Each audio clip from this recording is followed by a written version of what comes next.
నేను మీ నాగలక్ష్మిని. బాగున్నారు అందరూ? మేము బాగున్నామండి. అయితే ఈ పూట రెసిపీ ఏమంటే మైసూర్ బజ్జీ అండి. మైసూర్ బజ్జీ అంటే అందరికీ ఇష్టం కదా. మనకి ఎంత ఇష్టమో బయట కొనుక్కుని తింటాం కదా మైసూర్ బజ్జీలు. మనం ఇంట్లోనేమో చేసుకోవడానికి రాదు అని ఊరుకుంటాం, కానీ మనం ఇంట్లోనే చేసుకోవచ్చు. మైసూర్ బజ్జీని ఇంట్లోనే చేసుకోవచ్చు.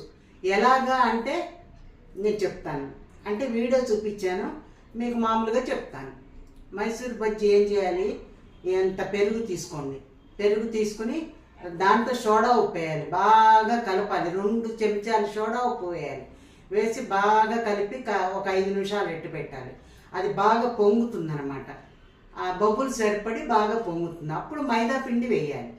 మైదా పిండి వేసి దాంట్లో మళ్ళీ ఇంత ఒక డబ్బాడు మైదా పిండి వేయాలి.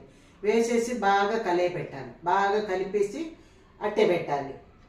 ఇప్పుడు తెల్లారి వేసుకోవాలనుకోండి, రాత్రిపూటే నానబెట్టేసి ఆ సుద్దన గట్టిగా కలుపుకోవాలి. గట్టిగా ఒకవేళ మీకు ఫస్ట్ వేసిన పెరుగు చాలకపోతే ఇంకా పెరుగు వేసుకోవచ్చు. పైన ఇంకా పెరిగే నీళ్లు పోయకుండా పెరుగు వేసుకోండి.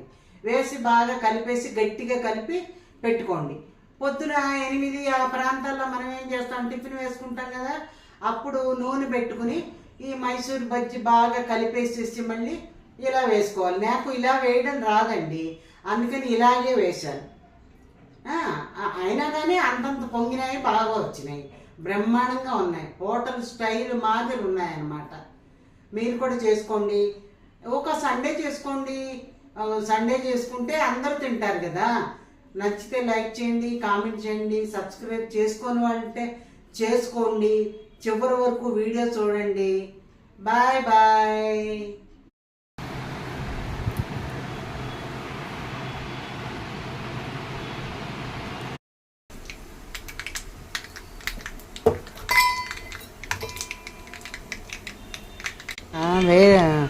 శనగపప్పు వేయించిన శనగపప్పు చట్నీ చేశానండి మైసూర్ బజ్జీలోకి.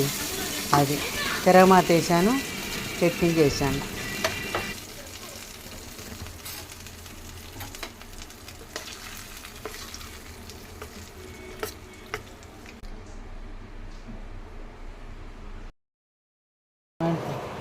ఇది పెరుగండి. పెరుగులో అది కలిపాను. ఏది? సోడా ఉప్పు కలిపాను. ఎందుకోసం? రేపు మైసూర్ బజ్జీ వేస్తున్నాను, దానికోసం. సరే, పెరుగులో ఇది కలిపేశాను. ఇదేంటి? సోడా ఉప్పు కలిపేశాను. ఇప్పుడు మైదా పిండి కలుపుదాం.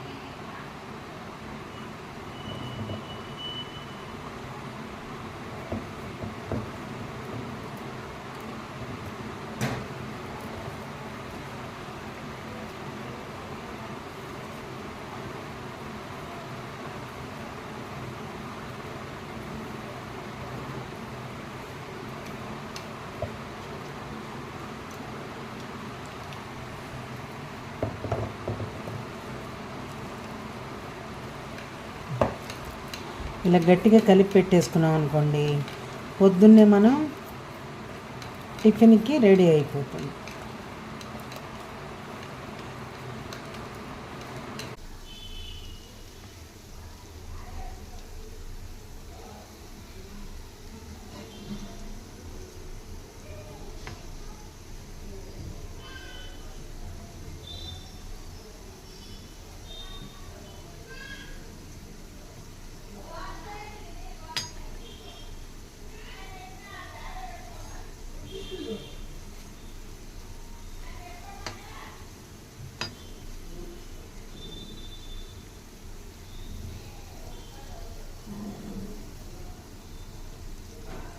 మైసూరు బజ్జీ అండి.